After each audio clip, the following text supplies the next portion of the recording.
Hi అండి, welcome to my channel Sita daily vlog. అందరూ ఎలా ఉన్నారండి? బాగున్నారా? మీ అందరూ బాగుండాలని మనసారా కోరుకుంటున్నాను.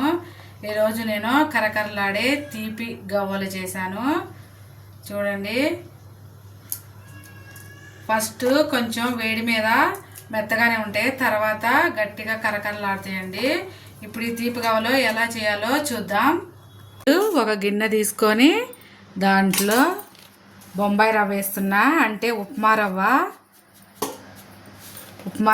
ఒక కప్పు వేస్తున్నా. అలాగే అదే కప్పుతో 3/4 కప్పు పంచదార వేస్తున్నా. తీపి గవ్వలు చేస్తున్నా కదా, 3/4 కప్పు అంటే అరకప్పు మీద ఇంకా 2 చెంచాలు వేస్తే 3/4 కప్పు అవుతుంది. అది వేస్తున్నా. తీపి తక్కువ తినేవాళ్ళు అయితే అరకప్పు వేసుకోండి. ఇప్పుడు ఈ రెండింటి కలిపి మిక్సీ పట్టుకుందాం. మెత్తగా పొడిలాగా చేసుకోవాలి. ఇలా మెత్తగా పొడిలాగా పట్టుకొచ్చుకోవాలి. షుగర్ మొత్తం మెత్తగా పొడి అయిపోవాలి. ఇప్పుడు దీన్ని ఇందులో వేసుకుందాం. ఇలా వేసుకున్నాక ఇప్పుడు ఇది గోధుమ పిండి అండి. ఏ కప్పుతో బొంబాయి రవ్వ తీసుకున్నామో అదే కప్పుతో 2 కప్పుల గోధుమ పిండి వేస్తున్నా. మీకు కావాలంటే 1 కప్పు గోధుమ పిండి, ఒక కప్పు మైదా పిండి కూడా వేసుకోవచ్చు. కానీ నేను 2 కప్పులు గోధుమ పిండే వేస్తున్నా. ఈ రెండింటిని బాగా మిక్స్ చేసుకోవాలి. ఇందులో కొంచెం ఉప్పు వేసుకుందాం. ఏదన్నా స్వీట్లో ఉప్పు వేసుకుంటే టేస్ట్ వస్తుంది కదండి. ఉప్పు వేసుకొని కలుపుకుందాం. అలాగే స్టవ్ వెలిగించి ఒక చిన్న గిన్నె పెట్టుకొని దాంట్లో 2 స్పూన్ల నూనె వేడి చేసుకొని వేడి నూనె ఇందులో పోసుకోవాలి. మీకు కావాలంటే నెయ్యి కూడా వేసుకోవచ్చు. నేను నూనె వేస్తున్నా. బాగా వేడయ్యాక ఇందులో వేసుకొని కలుపుకోవాలి. నూనె బాగా వేడైంది. ఇప్పుడు దీన్ని ఆపేసుకొని ఇప్పుడు ఈ పిండిలో కలుపుకుందాం. పిండిలో పోస్తే అలా రావాలి. ఎంపడనే కలిపేసుకోవాలి.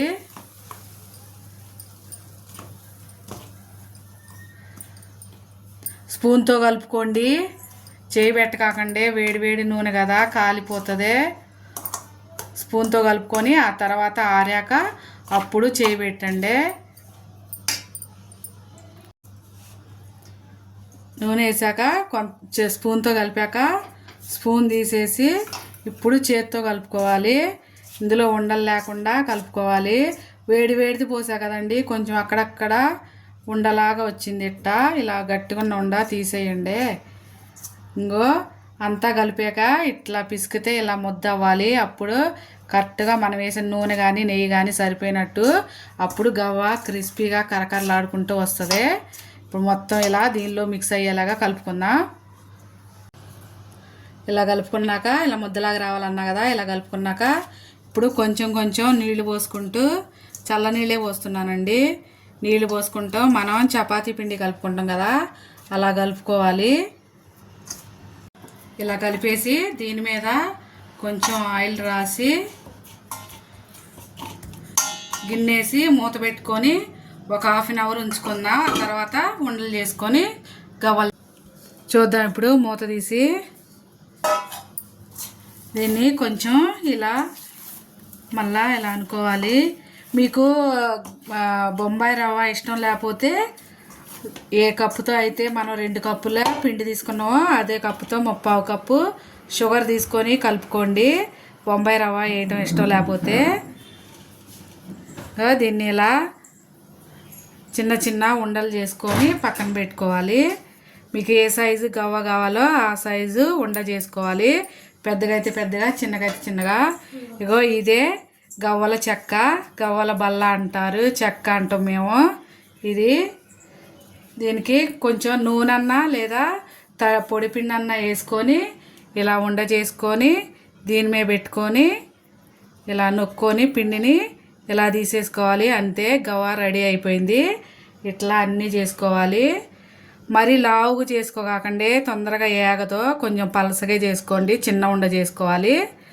ఇలా చేసుకొని ఇలా తీసేసుకోవాలి. అంతే, చిన్న ఉండలు చేసుకోండి. మరీ పెద్దది చేసుకోకుండా ఇంత ఉండ అయితే సరిపోతుంది. చేసుకొని ఇలా దీని మీద పెట్టుకొని ఇలా అనాలి. అంతే, అయిపోయింది గవ్వ రెడీ. అన్నీ ఇలా చేసుకుందాం. చూడండి, పిండి అంతా ఇలా గవ్వలు చేసి పెట్టుకోవాలి. చూడండి, ఇలా గవ్వలు చేసి పెట్టుకోవాలి. ఇప్పుడు స్టవ్ వెలిగించి బాండీ పెట్టి దానిలో ఒక అరకిలో నూనె పోసానండి. అది వేడయ్యాక ఫుల్ కొంచెం మీడియం ఫ్లేమ్లో పెట్టుకొని వేడి చేసుకోవాలి. బాగా వేడవద్దు, బాగా వేడైతే వేయంగానే మాడిపోతాయి. కొంచెం మీడియం ఫ్లేమ్లో ఉన్నప్పుడే వేసుకొని మీడియం ఫ్లేమ్లోనే వేపుకోవాలి వీటిని. అప్పుడు మంచి కలర్ వస్తుంది, లోపల దాకా ఉడుకుతాయి. కొంచెం నూనె హీట్ అవనిద్దాం. నూనె హీట్ అయింది. ఇప్పుడు దీన్ని ఒక్కొక్కటిగా ఇలా వేసుకుందాం. ఇలా వేసినప్పుడు అలా బొగ్గల్లాగా రావాలండి, మరీ బాగా హీట్ అవ్వద్దు. నూనె మీడియం ఫ్లేమ్లో పెట్టుకోండి. ఇప్పుడు అన్నిటినీ ఇలా వేసుకుందాం ఒక్కొక్కటి. ఇలా అన్నీ తీసి వేసుకుందాం.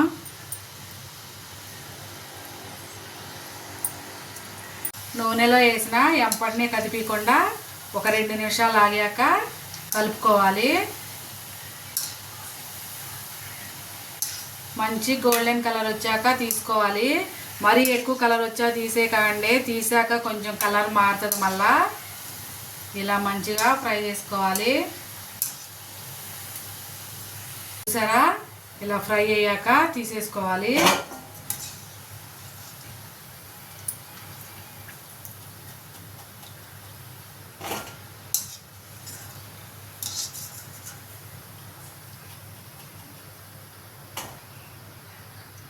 ఒకసారి తీసేసుకున్నాక మళ్ళీ వేసుకోవాలి ఇంకోసారి. ఇలాగే చేసి పెట్టుకున్న గవ్వలన్నీ ఫ్రై చేసుకోవాలి. మొత్తం ఫ్రై చేశాక చూపిస్తా. ఇలా అన్ని గవ్వలు ఫ్రై చేసుకోవాలి. ఫస్ట్ కొంచెం మెత్తగానే ఉంటాయండి, కంగారు పడకామండి. ఆరిపోయాక అప్పుడు కరకరలాడితే గలగలలాడతాయి. ఇవాళకి నా వీడియో ఇంతేనండి. నా వీడియో కనుక నచ్చితే ప్లీజ్ ఒక లైక్ చేయండి. అలాగే నా ఛానల్ని సబ్స్క్రైబ్ చేసుకోండి. నేను చేసిన వంట కనుక నచ్చితే ఒక లైక్ కొట్టండి. అలాగే మీ ఫ్యామిలీ అండ్ ఫ్రెండ్స్కి షేర్ చేయండి. మరి బాగా ఎర్రగా కాకుండా కొంచెం లైట్గా ఉన్నప్పుడే తీసేసుకోండి, లేకపోతే బయటకు వచ్చాక ఇంకా నల్లగా అయిపోతాయి. అంతే, అయిపోయి గవ్వలు, తీపి గవ్వలు రెడీ. ఒక డబ్బాలో పెట్టి మూత పెట్టుకుంటే 15 రోజుల వరకు బాగుంటాయి. మధ్యాహ్నం పిల్లలకి స్నాక్స్గా పనికొస్తాయి.